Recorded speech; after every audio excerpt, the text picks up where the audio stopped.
Orphaned by humans, enslaved by aliens, and powered by space-age armor, Eric of Dacia is a time-displaced hero who becomes a force to reckon with. Eric has a troubled and tragic backstory, but his strong spirit and abilities make him worthy of owning the sentient and all-powerful armor of Shanhara to become X-O Manowar, the primary superhero of the Valiant comic universe. Some often say that Manowar is Valiant's version of Iron Man, but there's much more to him than that. In this video, we will explore all about X-O, including his original and rebooted origin stories, his adventures on Earth and other planets, before exploring what makes him a deadly force in the future of Manowar in films. Before we go into our explanation, we have a very small request. If you like our content, please support us by subscribing to our channel. This is a small click for you, but for us, it means a lot. Thank you, and let's begin.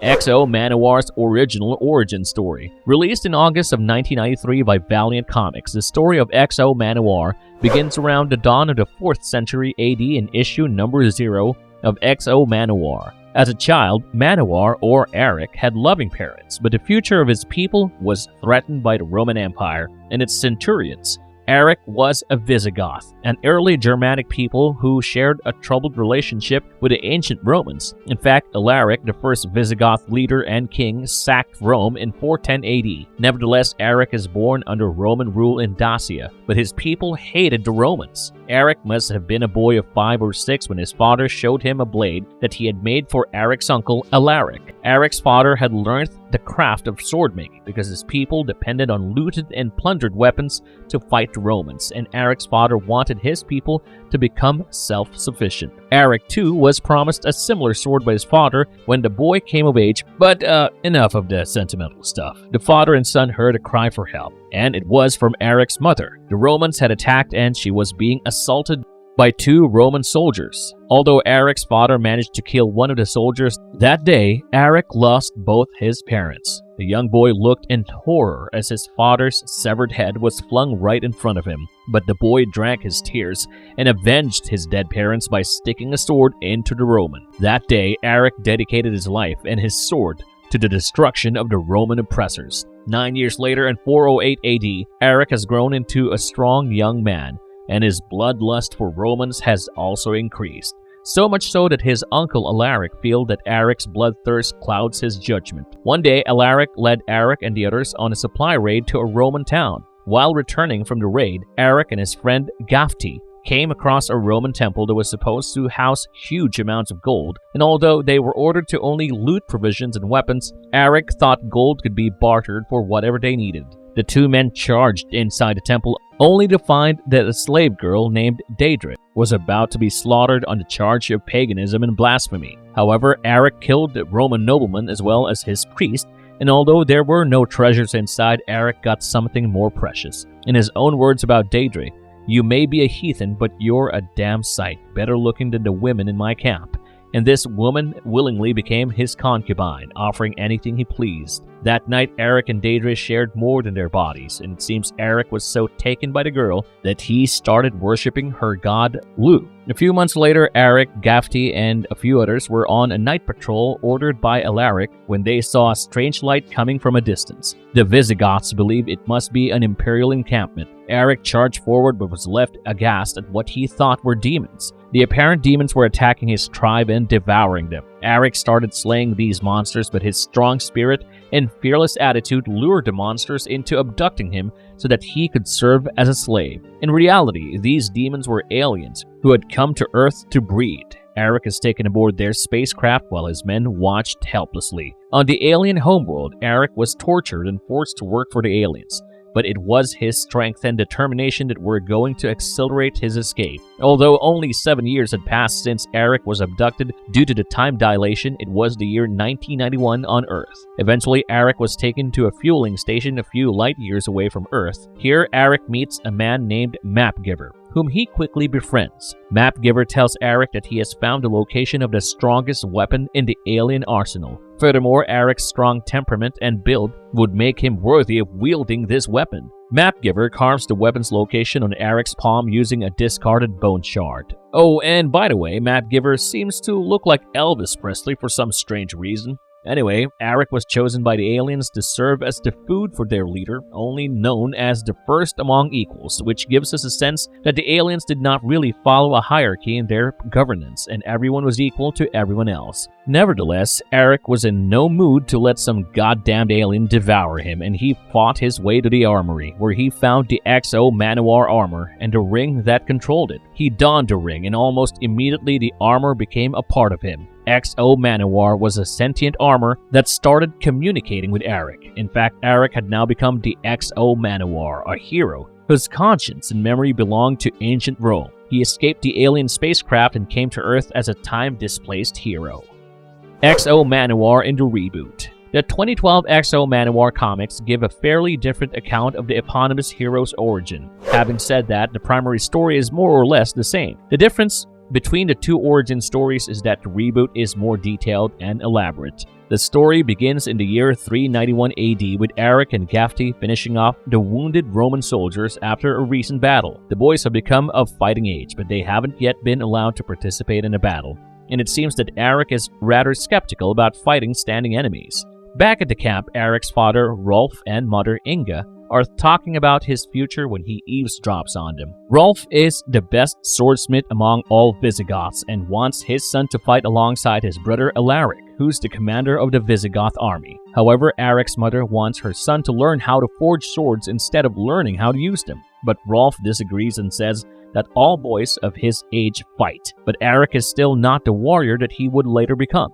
In fact, just the sight of blood and death makes him nauseous, but he finds the courage to take part in the very next battle. He remains on the sidelines for most part of the battle, but when a Roman soldier is about to bathe his sword in Gafty's blood, Eric stabs the soldier, killing him. However, the Visigoths retreated after losing the Battle of Pollentia to the Romans, but the Visigoth men found that the Romans had captured all their children and women. It seems that the Romans had taken advantage of the fact that the men were busy with the battle. Among those who were abducted were Eric's mother and his wife, Daedra. Clearly, Eric could not stand the thought of his mother and wife in Roman prisons, so he formed a small posse of armed men and they began their journey to bring back those who have been abducted. Along the way, the men find a massive spacecraft but fail to understand what it is. The men attack the aliens without fully understanding what they were getting into. Meanwhile, back at the Visigoth camp, we see an alien shape-shifting its spawn to make it look like a human baby. But by the time the child's mother arrives, the alien had done its job. Back at the field, the alien commander defeats Eric and the others. Furthermore, a few other aliens return to their ship and report to the commander. The plantings were successful, Commander Trill, and the commander ordered the others to load the survivors on the ship before they left Earth. It is revealed that the aliens are called Divine, and their society revolves around plants and plantations. They visit world after world, trying to plant their kind disguised as the natives of the host world. It is unclear if the objective of Divine is world domination or simply breeding. Upon reaching their destination, Eric and Gafty managed to free themselves from the clutches of the Vine soldiers and attempt an escape. But these were two men from 5th century Rome, and naturally they had absolutely no skills or ideas that could help them to reach Earth. But Eric and Gafty didn't want to lose hope. During their failed escape attempt, they came across a ritual that Divine were performing. It seemed that they were almost worshipping a blue sphere, which they addressed as the Armor of Shanhara. Blessed Armor of Shanhara, we ask you reward our faith, that you open yourselves to us on this day. So they were praying to the armor to choose one of the aliens as its host. The Armor of Shanhara opened up and mounted itself on one of the aliens named Commander Pith. The creature felt the armor's magnificent power, but it was too much for the alien, who fell to its death, and the armor returned to its original form. It turned out that the armor had considered Commander Pith unworthy, but after Eric and Gafty could learn more about the aliens in the armor, they are recaptured by the Vine soldiers and locked in a slave pen with little to no hope of escaping. Many years pass and Eric and Gafty find that they are not the only humans captured by the Vine. There were humans from various parts of Earth who had been brought to the Vine homeworld. In one of the more unfortunate instances, Eric lost his wrist to an alien soldier while protecting Gafty. Gafty was overcome with starvation and ate one of the alien fruits that the humans were asked to cultivate. But the Vine guards attacked Gafty, and when Eric rose to defend his friend, he lost his hand as punishment for insubordination. The humans were kept in deplorable conditions and were forced to work in extreme conditions, but humans are known for their determination to break free. So they started sneaking weapons and tools into their cages and gradually preparing for an onslaught, a rebellion.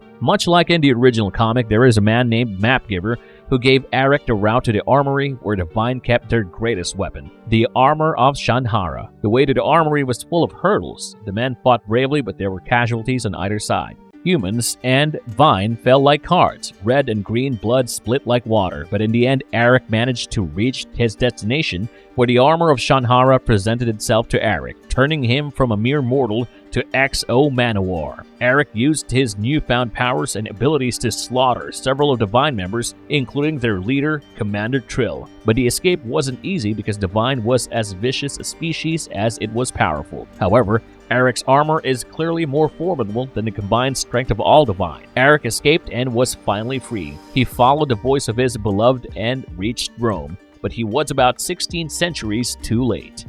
Marvelous story arc of X-O Manowar. But of course, X-O Manowar's story doesn't end there, right? The primary superhero of the Valiant comic universe went on quite a few adventures and continues to do so even today. But what happened to him after he returned to Earth?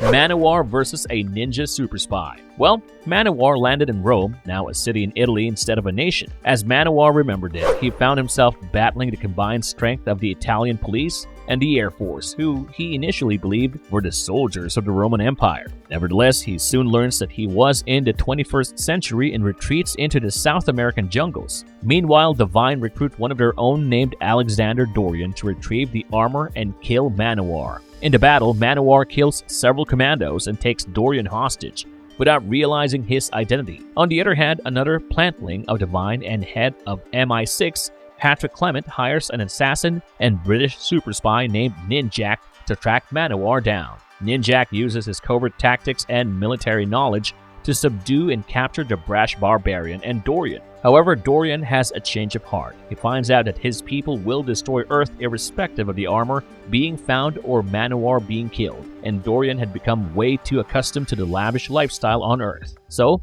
he thought it was in his best interest to help Manowar so that Manowar could stop Divine from invading and destroying Earth. Dorian helps Manowar but is caught in the act. A battle ensues between Manowar and Ninjak, with Manowar managing to escape. However, the plane itself explodes. While Ninjak uses a parachute to escape the explosion, Manowar rescues Dorian. An alliance of convenience. Once Dorian and Manowar landed safely, Dorian tries to gain Manowar's trust by telling him about Divine's plan and how Divine has planted thousands of plantlings in positions of influence and control. However, Manowar doesn't believe him outrightly. On the other hand, Ninjak follows their trail and manages to find a duo, which leads to another high-octane battle. This time around, Dorian intervenes and successfully stops the fight between Ninjak and Manowar. He explains that the fate of Earth rests in their hands. Because an invasion from Divine was just around the corner, Ninjak chooses humanity over his alien commander, and the trio goes to MI6 headquarters after forming an uneasy alliance. They kill Clement and several other aliens, but Divine discover that Dorian has betrayed their cause. Planet Death. X-O Manowar takes the fight to his captors. So, when Eric had escaped from Divine homeworld, the fate of Gafty was left undisclosed. It is revealed that Gafty survived, or rather he was kept alive and tortured by Divine for information on Eric. Furthermore, they had even worked on his brain to make him understand their language. Eric continues to learn more and more about his newfound abilities, courtesy of the armor of Shanhara. In fact, he can now sense the aliens, communicate with them on a telepathic level, etc., which helps him in his fight. Eric stops the first wave of Divine, but Admiral Xylem of Divine orders a full-scale invasion of Earth. In the ensuing battle, Gafty was seriously wounded, but Eric used his armor to heal him. After recovering from his injury and still wearing the armor, Gafty attacks Eric, accusing him of being the reason for all the torture he endured and the loss of his friends and family. However, Eric refuses to fight a friend, and it is not before long that Gafty sees the folly in his actions. But by now, the Divine attack had started, and Gafty flew into the battleground, destroying them all while sacrificing himself in the process. Eric now understands that the only way to put an end to future death and destruction was taking the battle to Loam, Divine homeworld. Here, he meets an unexpected ally in the High Priest, who believes that if the armor chose Eric, it was because Eric was worthy of it and that he would be the one to bring salvation to the Vine community. The High Council of Loam appoints a Vine named Axel to kill Eric and retrieve the armor. But seeing the hero in action, he also comes to believe that Eric is in fact the chosen one. Although the High Council kills Axel, Manowar slaughters the High Council members. Back on Earth, becoming king and joining the Unity. After the battle was over, Eric brought the human slaves from Loam to Earth. On Earth, he proclaims himself king of the region where Dacia used to be. But when Eric also conquered a part of Bucharest, he pissed the Russians off. Another battle started between Eric and the Russians, but they were easily defeated. Eventually, Eric joined the Unity, the most powerful superhero team in the Valiant universe. Later, Eric and the Unity also fought a group of aliens called the Armor Hunters, who sought to take the armor of Shanhara. There is one more story arc about Eric's adventures against a group of spider-like aliens, but let's not get into that in this video because it was a part of the pre-Valiant relaunch. What makes X-O Manowar so powerful, and some more weird facts. It probably is more important to speak about the armor itself to get a grip on how powerful it makes Eric of Dacia. So if we are to go by the 2012 reboot, the armor seems to have spawned from a plant called the Hara Vine. Interestingly, this plant was not indigenous to Loam, the home world of the Vine people, but if that's the case, how did the armor end up on Loam?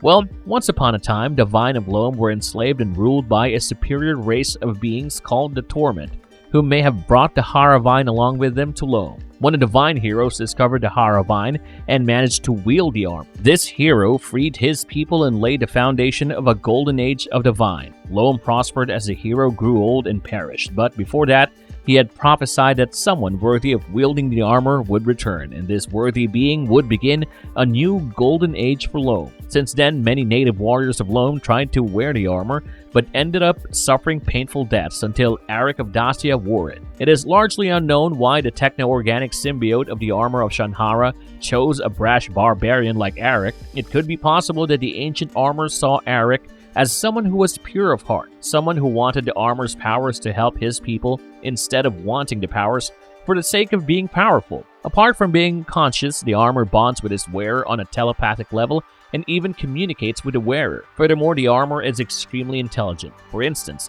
it can translate almost any language in the universe and even pull stunts like going into stealth mode to confuse a fighter plane's targeting system, which means that the armor has a marvelous understanding of technology. Apart from this, the armor can fire unlimited energy blasts that can destroy aircraft carriers and submarines with a single shot. It can generate solid weapons made out of pure lightning. Now we know that lightning is basically the flow of a huge magnitude of electrons, so if we're saying that the armor can create solid weapons of lightning, the number of electrons in such constructs would be beyond human imagination. Then there are missiles that the suit can fire, and it's needless to say that the wearer gets superhuman strength, speed, and durability. But the armor also enables the wearer to absorb energy from incoming attacks, which gets converted as a source for powerful counterattacks. Additionally, the armor is capable of allowing the wearer to teleport without much effort. All in all, the armor enhances the physical and mental capacities of anyone who wears it, but not everyone who wears it can sustain the sheer magnitude of the powers that it provides. Apart from the original Vine hero, only Eric has managed to effectively and efficiently use the armor to the best of its capabilities. Marvelous appearance of X-O Manowar in other form of media in future. X-O Manowar is so similar to Iron Man that the two of them has had an eponymous game titled Iron Man and X-O Manowar in heavy metal, which was released back in 1996. However, with a 2012 reboot of the character, Valiant has managed to create a string of differences between the two characters. Manowar also appeared in the 2018 web series Ninjak vs. the Valiant Universe, which was later released as a movie on YouTube. Now, the most interesting appearance that Manowar can make in media other than comics is a live-action film that Valiant confirmed in 2016. Later in 2020, John Cena teased his involvement with the project, but unfortunately, there has been no development since, and we're sure that we speak for you as well when we say that a Manowar live-action movie would create ripples in the superhero movie genre. Guess we do need something other than Marvel and DC to take center stage. What do you guys think? If you liked our content, don't forget to leave a like and subscribe to us if you haven't already. Have a good one and be safe. Thanks, everyone.